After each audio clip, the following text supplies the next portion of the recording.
अध्याय 1 अर्जुन विषाद योग। पहला अध्याय है अर्जुन विषाद योग। यहां शुरुआत होती है धृतराष्ट्र के सवालों से। वो जानना चाहते हैं कि युद्ध में क्या हो रहा है, उनका पुत्र दुर्योधन और उनकी सेना क्या कर रही है, और साथ ही में पांडु पुत्रों की सेना क्या कर रही है। उसके बाद दोनों सेनाओं के शूर वीरों का वर्णन, और उसके बाद आता है अर्जुन का विषाद, मतलब कि उनका दुख, उनकी समस्या, उनका धर्म संकट। आइए सुनते हैं अर्जुन विषाद योग। धृतराष्ट्र उवाच धर्म क्षेत्रे कुरुक्षेत्रे समवेतायुयोत्सवः मामकाः पांडवाश्चैव किम कुर्वत संजय। धृतराष्ट्र संजय से पूछते हैं, धर्म भूमि कुरुक्षेत्र में युद्ध करने के लिए एकत्र हुए मेरे और पांडु के पुत्र क्या कर रहे हैं। धृतराष्ट्र जानना चाहते हैं कि युद्ध स्थल पर आखिर हो क्या रहा है। धृतराष्ट्र अंधे थे, देख नहीं सकते थे, लेकिन आंखों से अंधे थे, मन और मस्तिष्क से नहीं। उन्हें पता था कि वो धर्म के साथ नहीं, क्योंकि धर्म तो वहां होता है जहां श्री कृष्ण थे। अपने पुत्र मोह में उन्होंने शांति की जगह युद्ध को चुना था, लेकिन वो जानते थे कि इस युद्ध को जीतना आसान नहीं होगा। अपने जीवन में जब हम कुछ गलत करते हैं तो हम भी समझ रहे होते हैं दोस्तों कि हमारे किए का नतीजा शायद अच्छा ना हो, और ऐसा ही धृतराष्ट्र के साथ भी हुआ। वो भी इसी डर और इसी आशंका में दिखते हैं। संजय उवाच दृष्ट्वा तु पांडवानीकं व्यूढ़ं दुर्योधनस्तदा आचार्यमुपसंगम्य राजा वचनमब्रवीत्। संजय आंखों देखा हाल बताते हुए उत्तर देते हैं, हे राजन, दुर्योधन पांडवों की सेना के व्यूह को देख रहे हैं और ये बात गुरु द्रोणाचार्य को जाकर के कहते हैं। संजय को दिव्य दृष्टि प्राप्त हुई थी। वो युद्ध से दूर होते हुए भी युद्ध को देख सकते थे। वो जो देख रहे थे वही बता रहे थे। इसमें वो अपनी तरफ से कुछ भी नहीं कह रहे थे, सिर्फ आंखों देखा हाल बता रहे थे युद्ध का। यानी जैसे हम लोग रनिंग कमेंट्री सुनते हैं, बस इसी तरह समझ लीजिए। ये उन्हीं की दिव्य दृष्टि यानी डिवाइन विजन का कमाल था कि हमें गीता सुनने को मिली। पश्यैतां पांडुपुत्राणाम् आचार्य महतिं चमुं व्यूढ़ां द्रुपदपुत्रेण तव शिष्येण धीमता। हे आचार्य, द्रुपद पुत्र धृष्टद्युम्न आपका ही बुद्धिमान शिष्य है। पांडु पुत्रों की ये बड़ी भारी सेना की व्यूहाकार रचना धृष्टद्युम्न ने ही की है। व्यूहाकार रचना का मतलब हुआ कि किस विशेष तरीके से सेना के योद्धा खड़े हैं। एक ऐसा व्यूह जिससे उस सेना के बीच घुसना असंभव हो, और अगर कोई उसमें घुसने में सफल भी हो जाता है तो कभी बाहर ना आ सके। दोस्तों, जब शत्रु या समस्या को हम देखते हैं तो वो हमें बहुत बड़ी और विकराल दिखाई देती है, और मन में ये डर भी रहता है कि कुछ कर गुजर के अगर हम इसमें घुस भी गए तो क्या होगा, क्या हम बाहर आ पाएंगे, क्या हम जीत पाएंगे। ऐसी ही सोच से दुर्योधन भी गुजर रहा है। अत्र शूरा महेश्वासा भीमार्जुन समायुधे युयुधानो विराटश्च द्रुपदश्च महारथः धृष्टकेतुश्चेकितानः काशीराजश्च वीर्यवान् पुरुजितकुन्तिभोजश्च शैब्यश्च नरपुङ्गवः युधामन्युश्च विक्रान्त उत्तमौजाश्च वीर्यवान् सौभद्रो द्रौपदेयाश्च सर्व एव महारथः।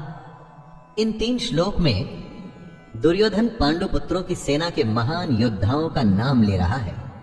जब भी युद्ध होता है तो आप अपने सामने खड़ी सेना, उस सेना के योद्धाओं को जांचते और परखते हैं। वैसे ही दुर्योधन भी कर रहा है। दुर्योधन द्रोणाचार्य से कहता है, बड़े बड़े धनुषों वाले तथा युद्ध में भीम और अर्जुन के समान शूरवीर सात्यकी और विराट तथा महारथी राजा द्रुपद, धृष्टकेतु और चेकितान तथा बलवान काशीराज, पुरुजित, कुंतीभोज और मनुष्यों में श्रेष्ठ शैब्य, पराक्रमी युधामन्यु तथा बलवान उत्तमौजा, सुभद्रा पुत्र अभिमन्यु एवं द्रौपदी के 5 पुत्र, ये सभी महारथी हैं। इससे हमें ये पता चलता है कि चाहे शत्रु हो या शत्रु के जैसी समस्या, उसके बारे में सब कुछ जानना चाहिए। दोस्तों, समस्या के हर पहलू से हमें वाकिफ होना चाहिए। समस्या के हर पार्ट, उसके अंग के बारे में मालूम होना चाहिए, जैसा कि दुर्योधन भी कर रहे हैं।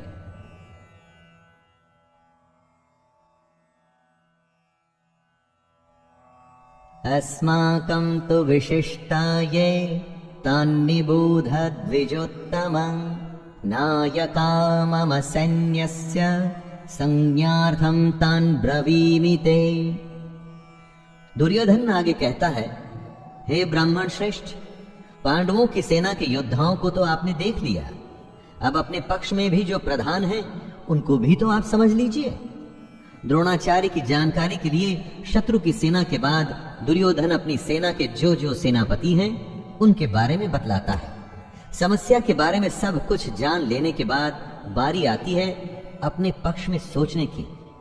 ये जानना होता है दोस्तों कि आपके पास क्या क्या स्ट्रॉन्ग पॉइंट्स हैं, आप किन बातों में मजबूत हैं जिससे आप उस समस्या पर विजय पा पाएंगे।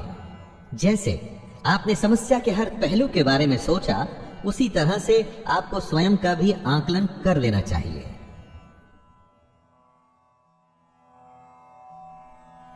भवान् भीष्मश्च कर्णश्च कृपश्च समितिञ्जयः अश्वत्थामा विकर्णश्च सौमदत्तिस्तथैव च। सबसे पहले आप द्रोणाचार्य और पितामह भीष्म तथा कर्ण और संग्राम विजयी कृपाचार्य तथा वैसे ही अश्वत्थामा, विकर्ण और सोमदत्त का पुत्र भूरिश्रवा के बारे में जानिए। दोस्तों, जिस तरह से हम आज के जमाने में रिस्क असेसमेंट करते हैं ना, वैसे ही दुर्योधन भी अपने शत्रु की सेना को देखते हुए, दोनों सेनाओं के योद्धा की बातें करते हुए आगे होने वाले युद्ध के लिए तैयार हो रहे हैं। चुनौती को हर तरह से समझकर ही उस पर विजय प्राप्त की जा सकती है। चुनौती को इतने अच्छे से जान लेना चाहिए कि जब हम उससे लड़ने जाएं तो कुछ नया न लगे, कोई सरप्राइज ना आए। युद्ध हो या चुनौती, सरप्राइज आपको हरा सकता है। अन्ये च बहवः शूरा मदर्थे त्यक्त जीविताः नाना शस्त्र प्रहरणाः सर्वे युद्ध विशारदाः। दुर्योधन गर्व के साथ कहता है कि मेरे लिए जीवन की आशा त्याग देने वालों की कमी नहीं। इतना ही नहीं, ये शूरवीर अनेक प्रकार के शस्त्रास्त्रों से सुसज्जित हैं और सब के सब युद्ध में चतुर हैं। दुर्योधन के एक इशारे पर उसकी सेना के शूरवीर लड़ने मरने को तैयार हैं। उन्हीं को देख दुर्योधन खुश हो रहा है। दुर्योधन के साथ युद्ध में लड़ने के लिए शूरवीर थे जो उसके लिए मरने को तैयार हैं। हाँ, आप जब अपने जीवन की चुनौती से लड़ते हैं तो आपके साथ कौन होता है? आपके साथ होता है आपका हुनर, आपकी हिम्मत, आपकी मेहनत, आपके संगी और आपके अपने रिश्तेदार। जैसे शूरवीर दुर्योधन के लिए कुछ भी करने को तैयार हैं, वैसे ही ये आपके साथी भी आपके लिए कुछ भी कर सकते हैं। अपर्याप्तं तदस्माकं बलं भीष्माभिरक्षितं पर्याप्तं त्विदमेतेषां बलं भीमाभिरक्षितं। दुर्योधन आगे कहता है कि भीष्म पितामह द्वारा रक्षित उनकी सेना सब प्रकार से अजेय है और वहीं शत्रु की सेना भीम द्वारा रक्षित है। दुर्योधन कहना चाहते हैं कि भीम की सेना को वो आसानी से जीत सकते हैं। दुर्योधन यहां घमंड दिखा रहा है, जो आपको बिल्कुल भी नहीं करना है दोस्तों, कभी नहीं। क्योंकि अगर दुर्योधन जानता कि वो दूसरी सेना को हरा देगा तो फिर युद्ध ही क्यों करता? युद्ध को जीतने के लिए दूसरे को हराना पड़ता है। अगर चुनौती या समस्या को देखकर हमें लगता है कि हम जीत जाएंगे, तो विश्वास या आत्मविश्वास तो हो सकता है, लेकिन घमंड नहीं, क्योंकि अगर घमंड हुआ तो वो आपके हारने की शुरुआत है। अयनेषु च सर्वेषु यथा भागमवस्थितः भीष्ममेवाभिरक्षन्तु भवन्तः सर्व एव हि।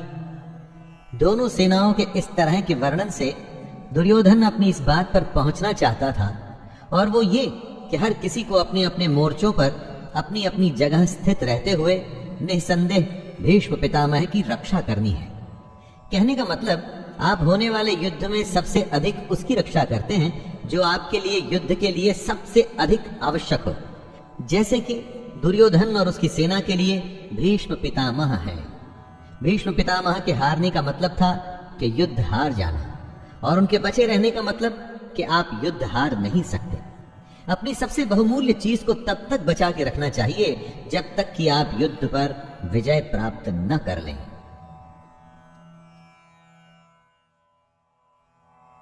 तस्य संजनयन हर्षं कुरु वृद्धः पितामह सिंहनादं विनद्योच्चैः शंखदद्मो प्रतापवान। शंख उद्घोषणा होती है होने वाले युद्ध की। कौरवों में सबसे वृद्ध, सबसे बड़े प्रतापी पितामह भीष्म ने उच्च स्वर में सिंह की दहाड़ के समान गरज कर ऐसा शंख बजाया कि दुर्योधन के हृदय में हर्ष उत्पन्न हो गया। युद्ध जीतने के लिए अपने पक्ष में माहौल बनाना पड़ता है, खुद को दिलासा भी देना पड़ता है कि हम युद्ध जीतने में सक्षम हैं। ऐसा ही पितामह भीष्म ने किया, और ऐसा ही हमें भी करना चाहिए। ततः शंखाश्च भैर्यश्च पणवानकगोमुखः सहसैवाभ्यहन्यन्त सशब्दस्तु मुलूभवत्। युद्ध भयंकर होते हैं, और ये इतिहास में आज तक के सबसे भयंकर युद्ध का आरंभ था। भीष्म पितामह के शंख के पश्चात नगाड़े तथा ढोल, मृदंग और नरसिंघे आदि बाजे एक साथ ही बज उठे। इन बाजों का नाद संगीतमय नहीं, बहुत ही डरावना था। युद्ध मनोरंजक नहीं होते दोस्तों, इसलिए अगर युद्ध का फैसला ले लिया जाता है तो उसमें फिर जो भी स्वीकार हो कर लेना पड़ता है। हर युद्ध, हर चुनौती अपने किस्म के हालात लेके आती है। उन्हीं हालात के आधार पर ही हमें तैयारियां करनी पड़ती हैं।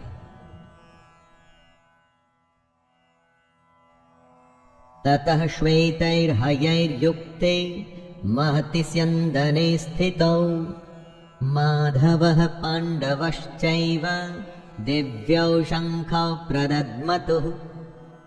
अब बारी थी पांडु पुत्रों की, सेना के शंखनाद की। सफेद घोड़ों से युक्त उत्तम रथ में बैठे हुए श्री कृष्ण और अर्जुन ने भी अपने अपने अलौकिक शंख बजाए। युद्ध में जब तैयारी होती है ना, तो दोनों तरफ से होती है। हर पक्ष अपनी विजय की आशा में खुद को, अपनी सेना को भरोसा देता है। आज के समय में हम खुद के लिए अगर शंख बजाने की उपमा के बारे में सोचे तो ये हो सकता है कि हम कुछ भी ऐसा कर सकते हैं जो हमें मोटिवेट या प्रोत्साहित करे।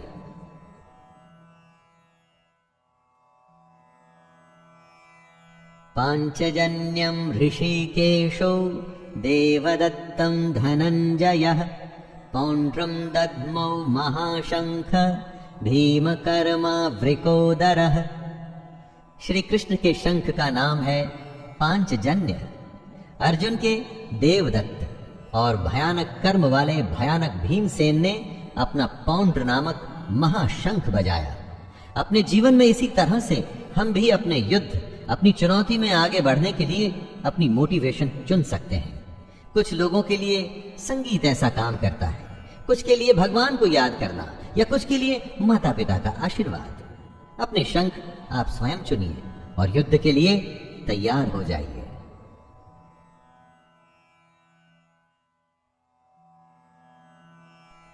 अनंत विजयं राजा कुंती पुत्रो युधिष्ठिरः नकुलः सहदेवश्च सुघोषमणिपुष्पका। पांडवों में सबसे बड़े भाई कुंती पुत्र राजा युधिष्ठिर ने अनंत विजय नाम का और नकुल तथा सहदेव ने सुघोष और मणिपुष्पक नाम के शंख बजाए। दोस्तों, मोटिवेशन तो सबको चाहिए। आपने देखा, सभी लोग अपने अपने तरीके से युद्ध जीतने के लिए अपना अपना प्रयास कर रहे थे।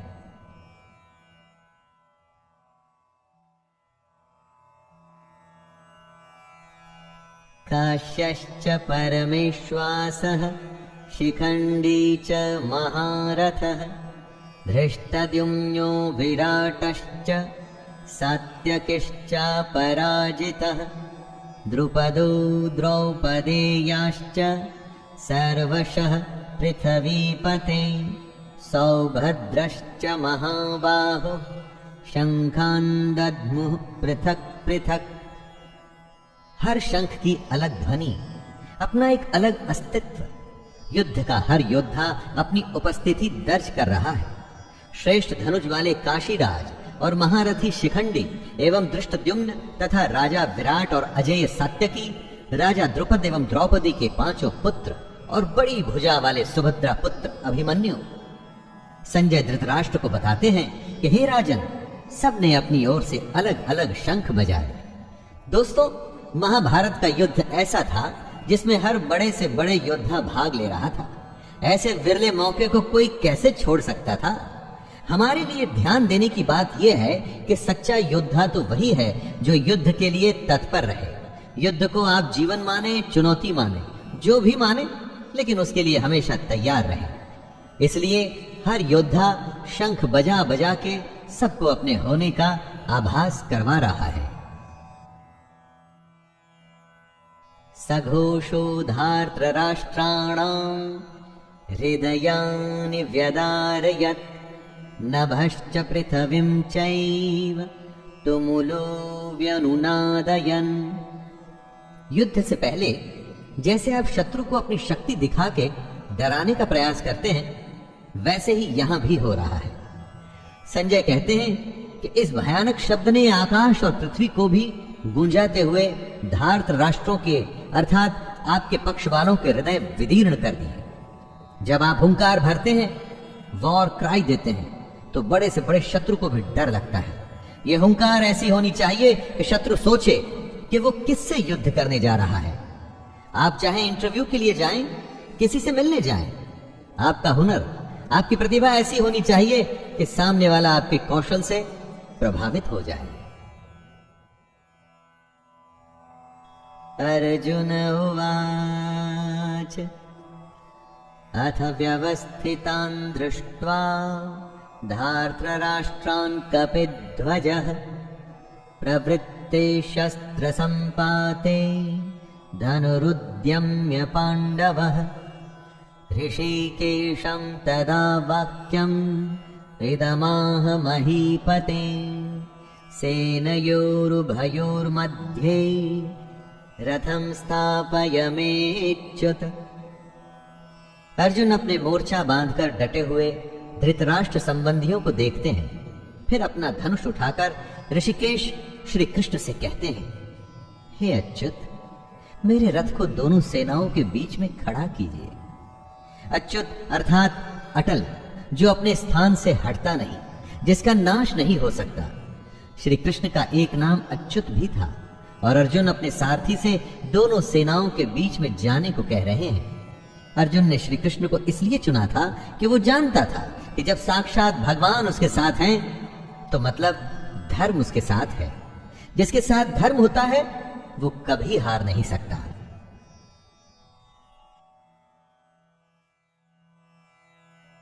यावदेतान् निरीक्षेऽहं योद्धुकामानवस्थितान् कैर्मया सह योद्धव्यम् अस्मिन् रणसमुद्यमे। आज के जीवन का यह सबसे बड़ा ज्ञान है दोस्तों।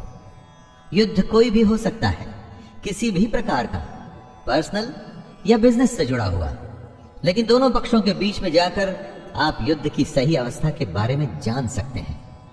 अर्जुन श्री कृष्ण से कहते हैं कि हे कृष्ण, जब तक मैं युद्ध क्षेत्र में डटे हुए युद्ध के अभिलाषी इन विपक्षी योद्धाओं को भली प्रकार देख न लूं कि इस युद्ध रूपी व्यापार में मुझे किन किन के साथ युद्ध करना योग्य है, तब तक इस रथ को यहीं खड़ा रखिए। हमें भी दोस्तों, जी हाँ, हमें भी इसी तरह अपनी समस्या के बीच में खड़े हो उसे भली भांति देखना और परखना चाहिए और तभी निर्णय लेना चाहिए। योत्स्यमानान् वीक्षेऽहं य एतेऽत्र समागताः धार्तराष्ट्रस्य दुर्बुद्ध्यैर्युद्धे प्रियचिकीर्षवः। अर्जुन दुर्योधन को दुर्बुद्धि बता रहे हैं, क्योंकि दुर्योधन के हट के चलते हुए ही ये युद्ध हुआ। दुर्योधन का साथ देने जितने भी राजा आए हैं, उन्हें अर्जुन युद्ध स्थल के बीच में खड़े होकर के देखना चाहते हैं। दोस्तों, ये जरूरी नहीं कि आपका शत्रु सही हो सकता है उसने गलत तरीका अपना करके आपको युद्ध में उलझाना चाहा हो, जैसा कि महाभारत में भी हुआ। युद्ध तो करना ही पड़ता है और वो तभी करना चाहिए जब आप अपने शत्रु को अच्छे से देख परख चुके हों, जान चुके हों। इसलिए अर्जुन कृष्ण से दोनों सेनाओं के बीच में रथ को ले जाने के लिए कहता है।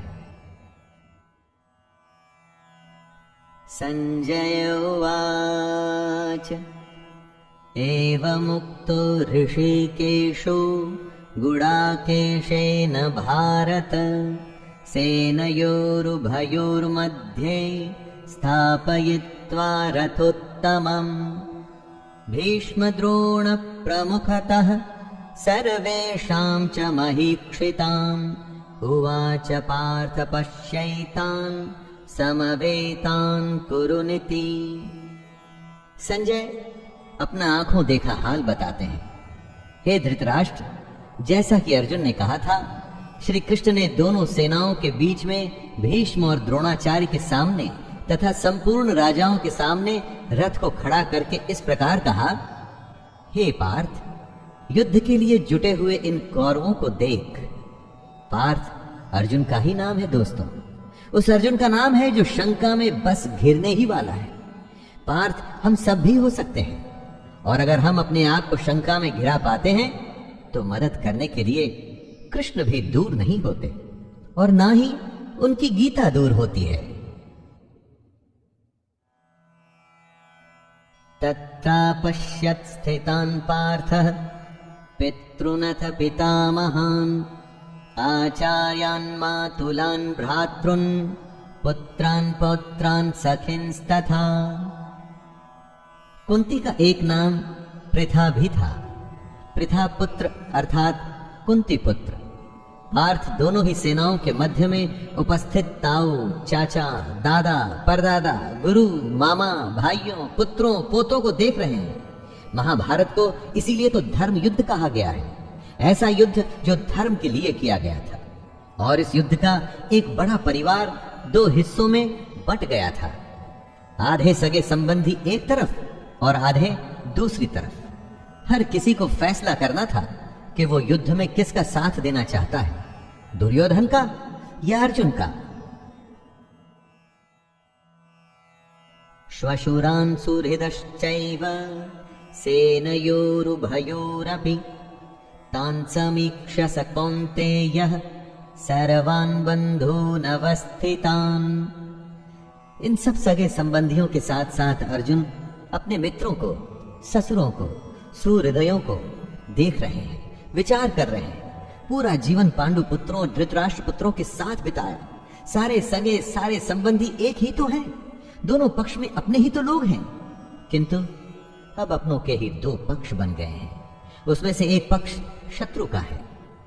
हर किसी से अर्जुन की लड़ाई नहीं थी, लेकिन अब युद्ध में वो उसके शत्रु थे और उसे उनके साथ लड़ना होगा।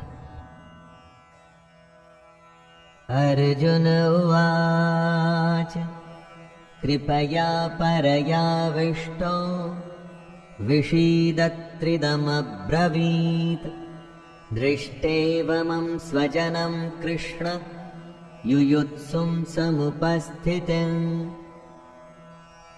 अपने करीबी एकदम अपने अर्जुन के सामने खड़े थे, लेकिन शत्रु पक्ष में उन उपस्थित संपूर्ण बंधुओं को देखकर वे कुंती पुत्र अर्जुन अत्यंत करुणा से युक्त होकर शोक करते हुए श्री कृष्ण से कह रहे हैं। यहीं से शुरुआत होती है दोस्तों, आरंभ होता है अर्जुन के विषाद का, जिसके लिए संपूर्ण गीता की रचना हुई। कृष्ण को मार्गदर्शन के लिए एक ऐसी रचना करनी पड़ी जो हमेशा हमेशा के लिए हर किसी को सही राह पर चलने के लिए प्रेरित करती रही है और आगे भी प्रेरित करती रहेगी। सीदन्ति मम गात्राणि मुखं च परिशुष्यति वेपथुश्च शरीरे मे रोमहर्षश्च जायते। युद्ध की बात करना आसान होता है, युद्ध करना कठिन। ऐसा ही अर्जुन के साथ हुआ, ऐसा ही दोस्तों हम सबके साथ होता है। ऐसी ही शंका का सॉल्यूशन भगवत गीता से श्री कृष्ण के द्वारा हमें मिलता है।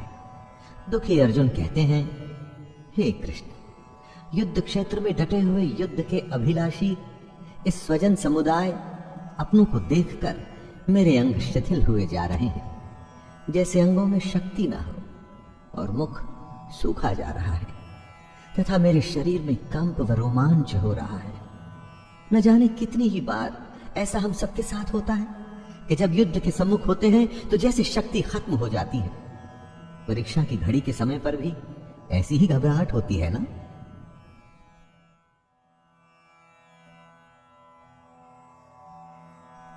गांडीवं स्रंसते हस्तात्वक्चैव परिदह्यते न च शक्नोम्यवस्थातुं भ्रमतीव च मे मनः।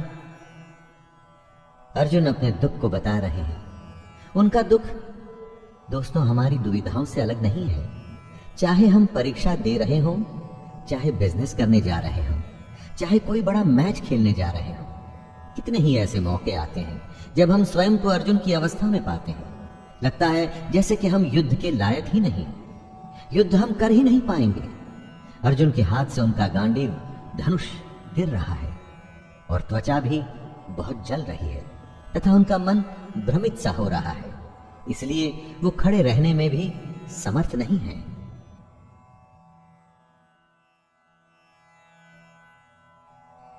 निमित्तानि च पश्यामि विपरीतानि केशव न च श्रेयोनुपश्यामि हत्वा स्वजनमाहवे।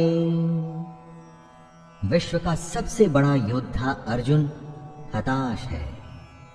युद्ध से पहले अगर आप खुद को कांपता हुआ पाते हैं, देखते हैं कि डर से आपका मुंह सूख रहा है, तो आपको निश्चित ही लगता है कि आप हारने वाले हैं।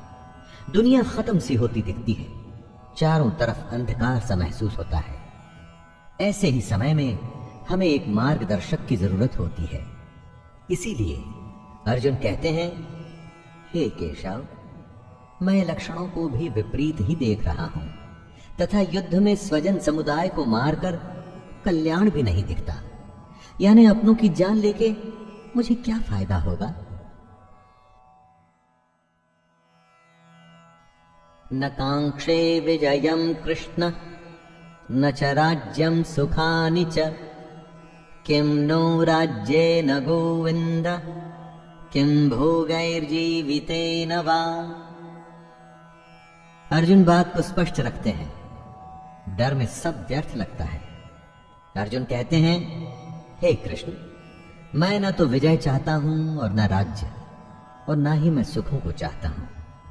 हे गोविंद, हमें ऐसे राज्य से क्या प्रयोजन है अथवा ऐसे भोगों से और जीवन से भी क्या लाभ है। इस विषाद में, शंका में, डर या घबराहट में अर्जुन सब कुछ छोड़ने को, त्याग देने को तैयार है। धन दुनिया उन्हें कुछ भी नहीं चाहिए।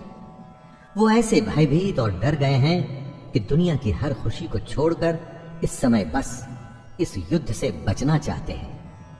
इन्हीं लक्षणों को हमें भी पहचानना है ताकि ऐसी अवस्था में हम भी वो करें जो कृष्ण बताएंगे।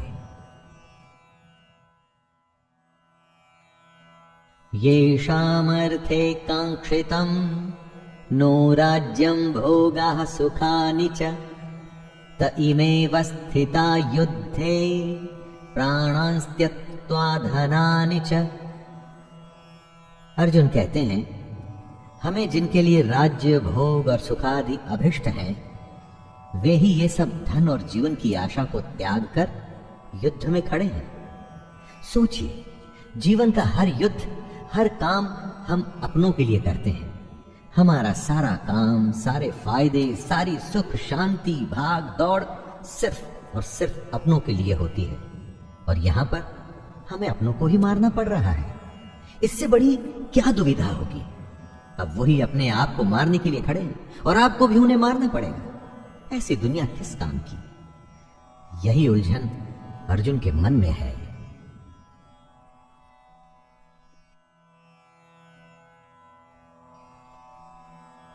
आचार्यः पितरः पुत्रास् तथैव च पितामहः मातुलः श्वशुरः पौत्रः श्यालः संबंधिनस्तथा।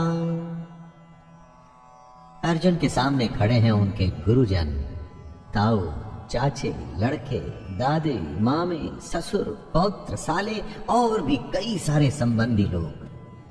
अर्जुन अपने हर संबंधी को करीब से पहचान रहे हैं और पहचान के उन्हें बता भी रहे हैं।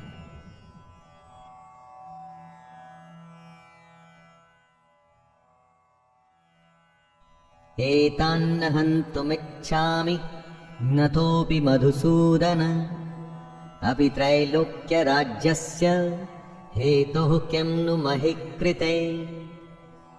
अगर आप युद्ध करने का निर्णय लेते हैं तो क्या आप ये कह सकते हैं कि मैं इस शत्रु को मारूंगा और उसे नहीं? युद्ध में तो हर कोई एक सैनिक होता है, और अगर वो शत्रु पक्ष से है तो आपने उसको मारना ही है। यही दुविधा है अर्जुन की, जो वो बता रहे हैं। हे मधुसूदन, मेरे मारने पर अथवा तीनों लोकों के राज्य के लिए भी मैं इन सबको मारना नहीं चाहता। फिर पृथ्वी के लिए तो कहना ही क्या है। देखा दोस्तों, 3 लोकों का राज्य भी अर्जुन को नहीं चाहिए।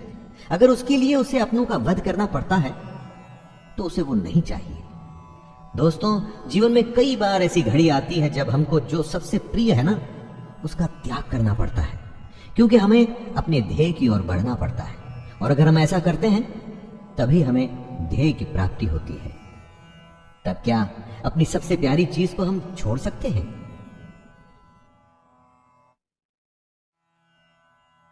निहत्य धार्तराष्ट्रान्नका प्रीतिः स्याज्जनार्दन पापमेवाश्रयेद्दस्मान् हत्वैतानान्ततायिनः। अर्जुन आगे कहते हैं, हे जनार्दन, धृतराष्ट्र के पुत्रों को मारकर हमें क्या प्रसन्नता होगी? इन आतताइयों को मारकर हमें तो पाप ही लगेगा ना। शत्रु पक्ष में चाहे आतताई बुरे लोग ही क्यों न हो, लेकिन हैं तो अपने। अपनों को मारकर अपनों को दुख देके केवल पाप ही मिल सकता है, पुण्य तो नहीं। ये कुरुपुत्रों के लालच का ही परिणाम था कि भाई भाई आमने सामने थे। दोस्तों, लालच से कभी किसी का भला नहीं होता। महाभारत में भी नहीं होना था। एक पक्ष को जीतना था तो दूसरे पक्ष को मारना था। तस्मन्नार्हा वयं हन्तुं धार्तराष्ट्रान् स्वबान्धवान् स्वजनं हि कथं हत्वा सुखिनः स्याम माधव। क्या अपने परिवार को मारकर आपको सुख मिल सकता है? इसीलिए महाभारत को धर्म युद्ध कहा जाता है। जब ऐसा धर्म संकट हो तो आप क्या करें? अर्जुन पूछते हैं, हे माधव, अपने ही बांधव धृतराष्ट्र के पुत्रों को मारने के लिए हम योग्य नहीं हैं, क्योंकि अपने ही कुटुंब को मारकर हम कैसे सुखी होंगे? दोस्तों, जब कभी आपके सामने ऐसी परिस्थिति आए जिसमें लालच की वजह से बंटवारा हो रहा हो या झगड़ा हो रहा हो, तो ठंडे दिमाग से अर्जुन की इस हालत के बारे में सोचिएगा और देखिएगा कि इतना करके, दुनिया का सबसे बड़ा युद्ध करके किसको क्या हासिल हुआ।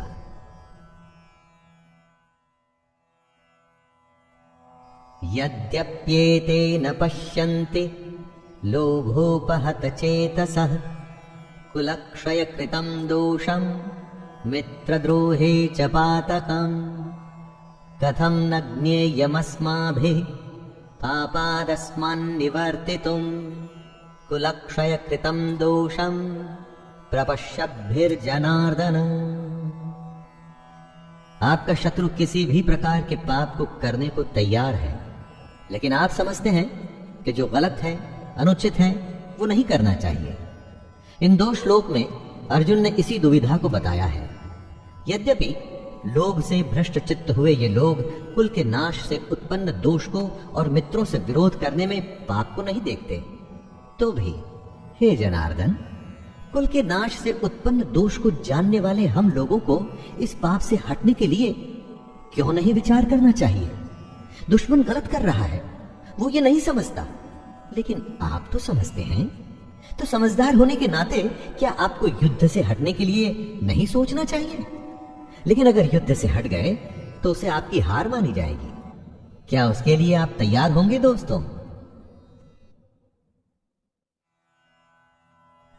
कुलक्षये प्रणश्यन्ति कुलधर्मः सनातनः धर्मे नष्टे कुलं कृतस्नं धर्मोऽभिभवत्युत।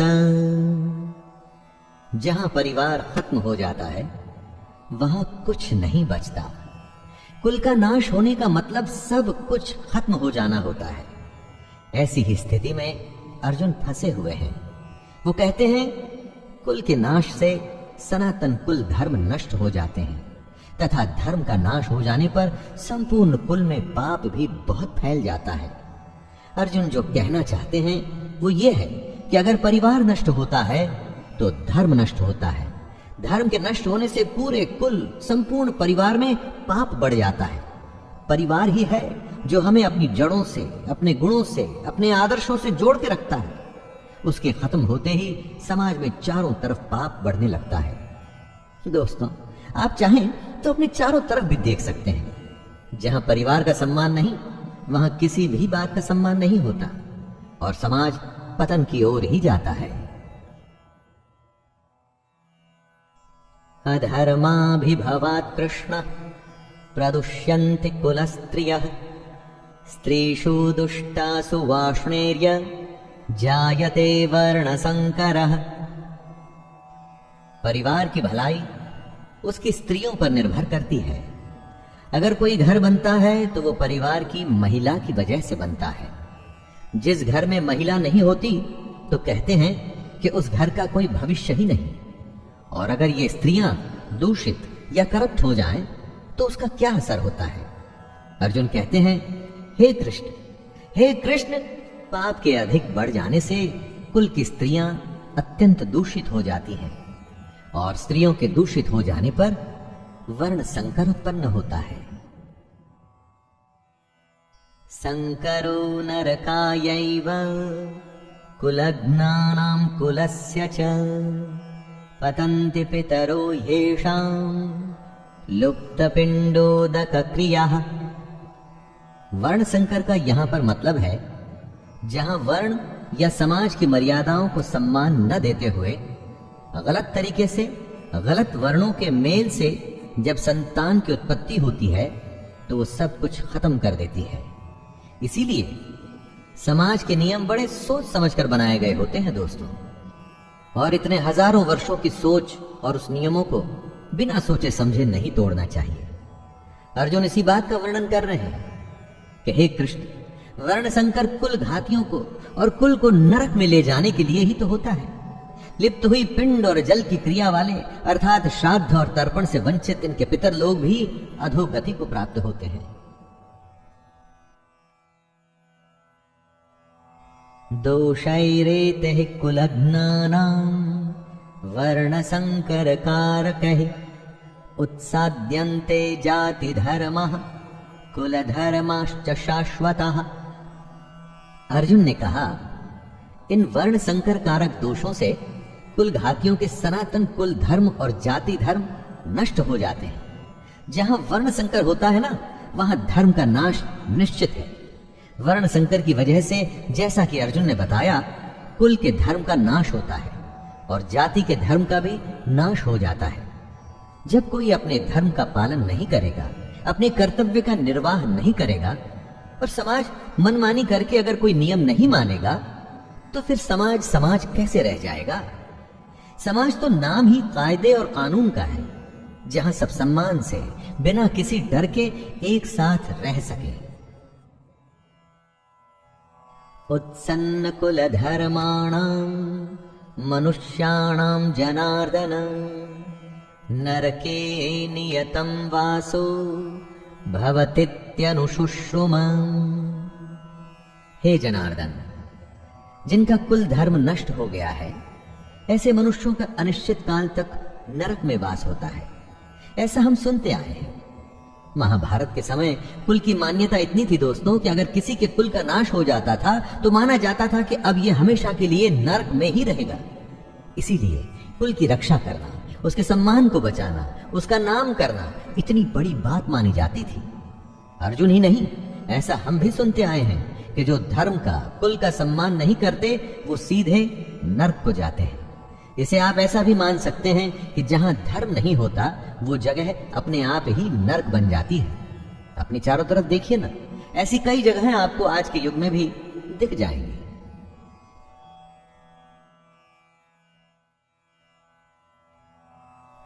अहो बत महत् पापम कर्तुम व्यवस्थिता वयं यद्राज्य सुख लोभेन हन्तुम स्वजनमुद्यतः। अर्जुन आगे स्वयं को दोष दे रहे हैं। हाँ, शोक, हम लोग बुद्धिमान होकर भी महान पाप करने को तैयार हो गए हैं, जो राज्य और सुख के लोभ से स्वजनों को मारने के लिए उद्यत हो गए हैं। दोस्तों, दुर्योधन जैसा भी है, उसने जो भी निर्णय लिया, लेकिन अर्जुन और उसकी सेना तो समझदार है, तो क्या ऐसा उनके लिए ठीक है? बेवकूफ का पाप शायद माफ भी हो जाए, लेकिन बुद्धिमान से बहुत कुछ की उम्मीद की जाती है। तो क्या समझदार अगर युद्ध के लिए तैयार हो जाता है तो उसकी गलती की माफी मिलेगी? अर्जुन को लगता है कि नहीं मिलेगी। यदि माम प्रतिकारम शस्त्रम शस्त्रपाणयः धार्तराष्ट्रारणे हन्युस् तन्मे क्षेमतरम भवेत्। आंखें बंद कर किसी अपने के बारे में सोचिए जो आपको बहुत पसंद है, जो आपका अपना है, जिसकी गोद में आप खेले हो, जिसके साथ खेले हो, चाहे वो आपसे बड़ा हो या छोटा हो। क्या आप उसे मार पाएंगे? अरे उससे अच्छा तो आपको लगेगा कि उसके हाथों आप स्वयं मारे जाएं। यही बात अर्जुन कहते हैं। यदि मुझ शस्त्र रहित एवं सामना न करने वाले को शस्त्र हाथ में लिए हुए धृतराष्ट्र के पुत्र रण में मार डालें, तो वो मरना भी मेरे लिए अधिक कल्याणकारक होगा। संजय उवाच एवमुक्त्वार्जुनः संख्ये रथोपस्थ उपाविशत् विसृज्य सशरं चापं शोकसंविघ्नमानसः। संजय, जो धृतराष्ट्र को इस महान युद्ध का वर्णन दे रहे हैं, वो बताते हैं, हे धृतराष्ट्र, रणभूमि में शोक से उद्विग्न मन वाले अर्जुन इस प्रकार कहकर बाण सहित धनुष को त्याग कर रथ के पिछले भाग में बैठ गए। दोस्तों, ये था पहला अध्याय भगवद गीता का, अर्जुन विषाद योग। जी हाँ, इसमें अर्जुन के दुख के होने की, उसके मन में शंका आने की, और यही बातें हमारे सामने साफ मुखर होके आती हैं इस पूरे अध्याय में। अब इसके बाद के अध्याय में श्री कृष्ण अर्जुन के दुख का, शंका का, परेशानियों का, हर प्रश्नों का किस तरह भली भांति उत्तर देंगे, उसे जानेंगे और सुनेंगे। तो दोस्तों, ये था भगवद गीता का प्रथम अध्याय, अर्जुन विषाद योग। बड़ी सुंदर, साधारण और स्पष्ट शब्दों में इसे प्रस्तुत करने का प्रयास किया गया है। इसके बाद मुलाकात होगी दूसरे अध्याय में। तब तक के लिए आज्ञा दीजिए। धन्यवाद। जय श्री कृष्ण।